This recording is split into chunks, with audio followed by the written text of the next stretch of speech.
বন্ধুরা, আজকে চলে এলাম আমরা সে আগরতলা থেকে একটু দূরে তপোবন আশ্রমে। তপোবন আশ্রম ত্রিপুরা রাজ্যের একটি অন্যতম পর্যটন কেন্দ্র। আমরা গেট ধরে সোজা ভিতরের দিকে চলে যাচ্ছি। এখনো কাজ চলছে আশ্রমে। দেখুন কি সুন্দর, বাউন্ডারি ওয়ালের পাশে বিভিন্ন রকমের ফুলের গাছ লাগানো। এ পাশে একটা পুকুরও আছে, গার্ড বাঁধানো। আপনারা অবশ্যই আসবেন এই আশ্রমটিতে।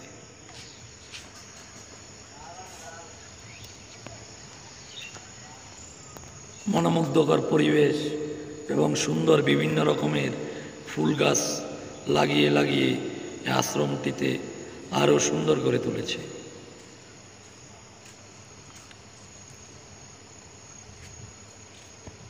এখানে আশ্রমের সামনে দিয়ে সবাই আসা যাওয়া করে, কিন্তু এই আশ্রমে অনেকেই আসেননি। তাই আজ দেখুন আশ্রমটি ভিতরে আমি একটু সামান্য ভিডিও তুলে ধরছি। আমরা প্রথমেই ভিতরে যাওয়ার পর পেয়ে যাব একটি কালী মন্দির।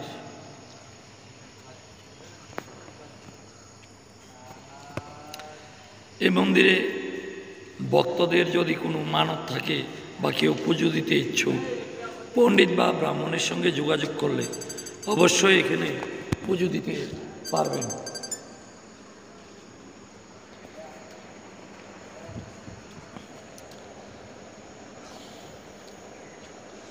মাতা সিদ্ধেশ্বরী দশভুজা মহাকালী মন্দির। সেই সিদ্ধেশ্বরী মাতা মন্দিরের আগে রয়েছে আরেকটি মন্দির। মন্দিরের ভিতরে যদিও প্রবেশ করিনি, সেই মন্দিরটি হল শ্রী শ্রী কামধেনু মন্দির। এই যে মন্দিরটি দেখুন,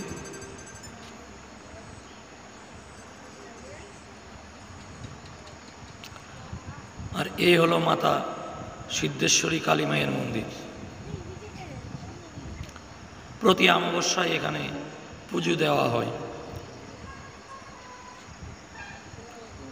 সামনে গ্রিলের গেট লাগানো, তাই সম্পূর্ণ ক্লিয়ারভাবে মায়ের মূর্তির ছবিটি আসে। মন্দিরটি খুব সুন্দর করে সাজানো।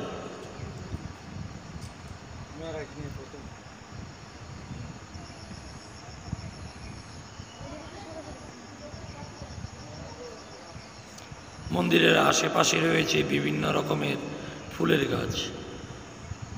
ওখানে রয়েছে এখানকার তপোবন আশ্রমের মহারাজের মন্দির, নিচে আর উপরে মহাদেবের মন্দির।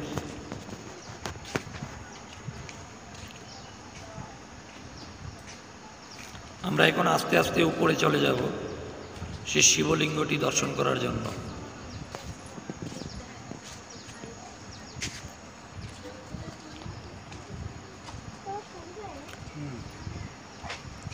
মন্দিরের পাশে এসে সিঁড়ি দিয়ে উপরে যেতে হয়, যেখানে শিবলিঙ্গটি রয়েছে।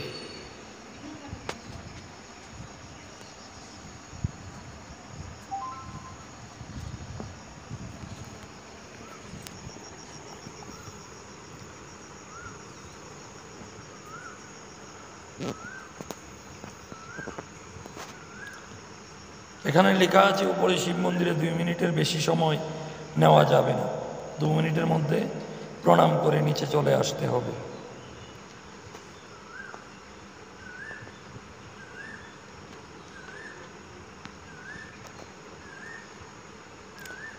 এই যে বাবা মহাদেবের শিবলিঙ্গ।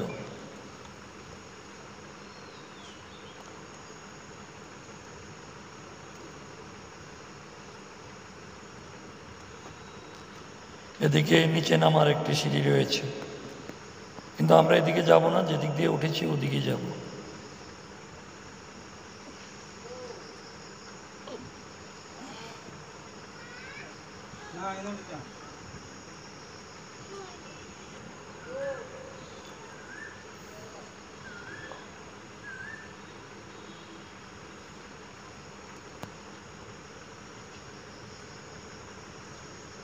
বিকেল গড়িয়ে সন্ধ্যা হয়ে এসেছে প্রায়। আমরা সন্ধ্যার দিকে এখানে এসেছি।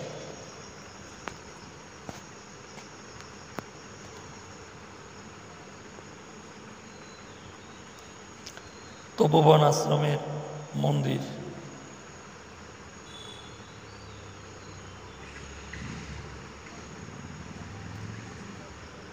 বন্ধুরা, মন্দিরটি কেমন লাগলো অবশ্যই কমেন্টে জানাবেন। আশা করি আপনারাও যাবেন এই মন্দিরটি দর্শন করিতে।